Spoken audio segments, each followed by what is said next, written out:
There's one thing that you need to know about Carlos Ghosn. It's that he's a shark, willing to do whatever it takes to see the green numbers flowing. He is the man that took Nissan from near death to literal billions in profits in just a few years. But why is he known as a villain? Why is he now an international fugitive? And why did he have to secretly escape Japan in an audio equipment box? This is the insane story of the former Nissan boss Carlos Ghosn, who turned the auto industry on its head, made a whole lot of enemies doing it, and guys, you cannot make this up, is now suing his former employer, Nissan, for more than $1 billion. You will not want to miss this. Let's go.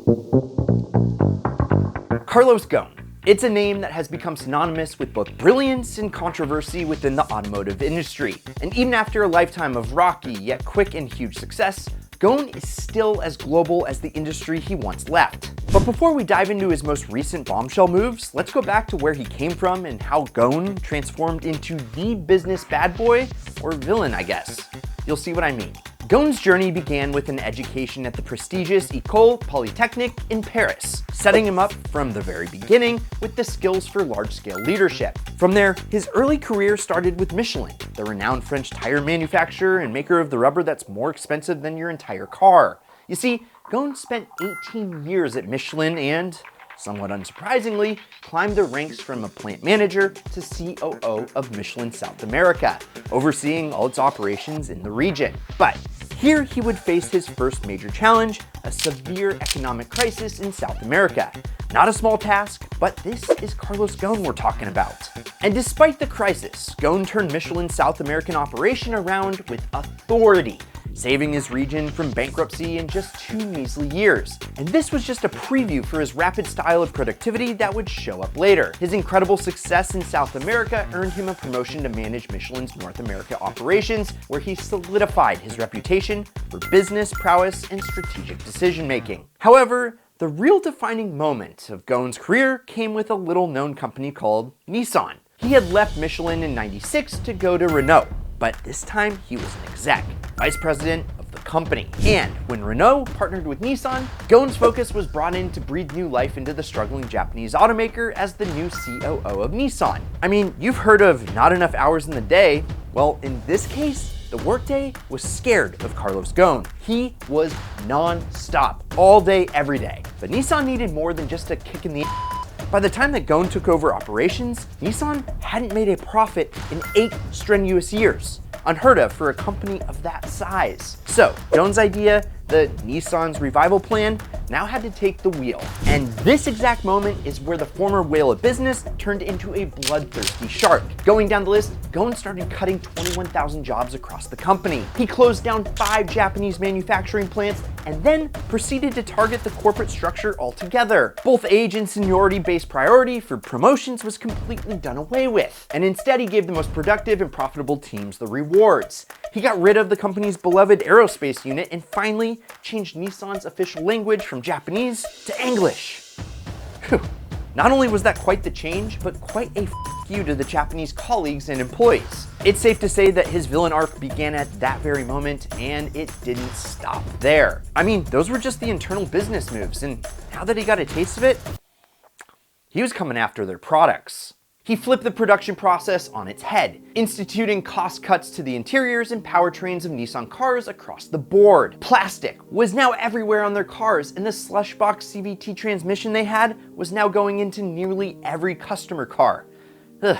Even though sharks are terrifying, they get what they want. Ghosn's rescue plan had actually worked. He saved a ton of money on the manufacturing side and was able to market his cars to huge audiences. He was now president and CEO. Like I said, the dude was non-stop. And indeed, he needed more than just to resuscitate the company. Within 2 years, Ghosn brought back Nissan from the brink of bankruptcy to healthy profitability, earning him the nickname Le Cost Killer. He turned what was over a $6 billion annual loss into a $2.7 billion profit. And for the next 15 years, long story short, he killed it, becoming the CEO of Renault and eventually chairman of Mitsubishi in the 2010s. Remember what we said about the villain arc? Well, things began to go absolutely insane. Oh, I got a big one! $5? Let's go. Okay guys, I love fishing. And today's sponsor, Fishing Clash, lets you travel around the world, fish in different locations, and explore new places from your phone. Now, you can upgrade your rides and tackle to compete with fellow anglers that provide weekly challenges that you can go and improve your fishing skills. And my favorite part of the app is that you can make your own clans so that you can fish with your family and friends and even other anglers that you don't even know. So, if you guys would like to download Fishing Clash, it's absolutely free. You can use the QR code on the screen right here or the link in the top of the description below.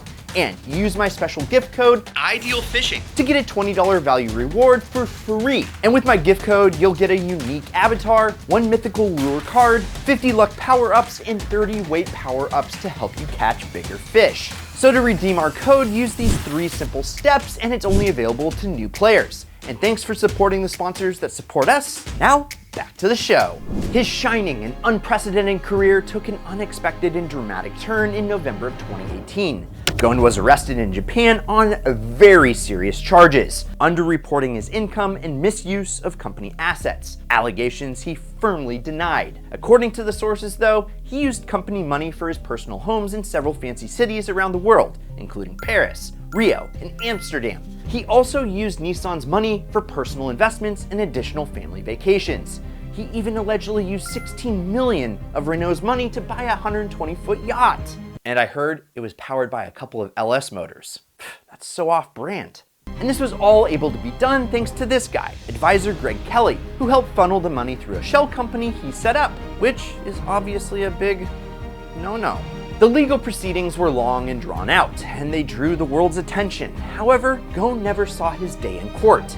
In a daring plot that could be taken straight out of a Hollywood script, he escaped Japan while on bail, cleverly concealed inside a box meant for audio equipment.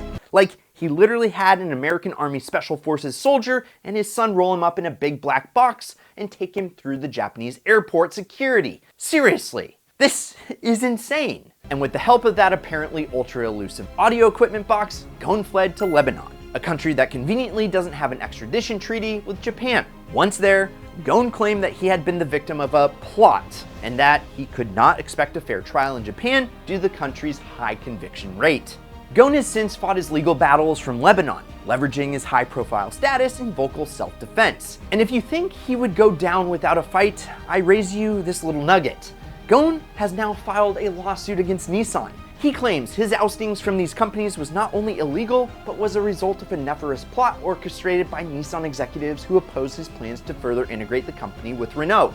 Ghosn is seeking over $1 billion in damages and the recognition that his abrupt firing was unjust and groundless. Nissan, on the other hand, sees it as another strategic attempt by Ghosn to divert attention for his alleged misconduct. So who knows where this will go now? It better be a Hollywood movie at some point. After a lifetime of immeasurable business feats and a complete overhaul of a company that we all know and love, Ghosn now furthered his infamous reputation as a rapid and unpredictable mogul. Will his Mission Impossible-esque escape from Japan prove to be worthwhile, or will he get a taste of his own corporate justice medicine? Let us know what you think down below. I'm Brad, this is Ideal, and if you enjoyed this vid, please subscribe, turn on that notification bell. Also, hit that like button and check out this Ideal vid up here, or whatever YouTube recommends you watch next. Oh, and promise me one thing, keep living the Ideal lifestyle.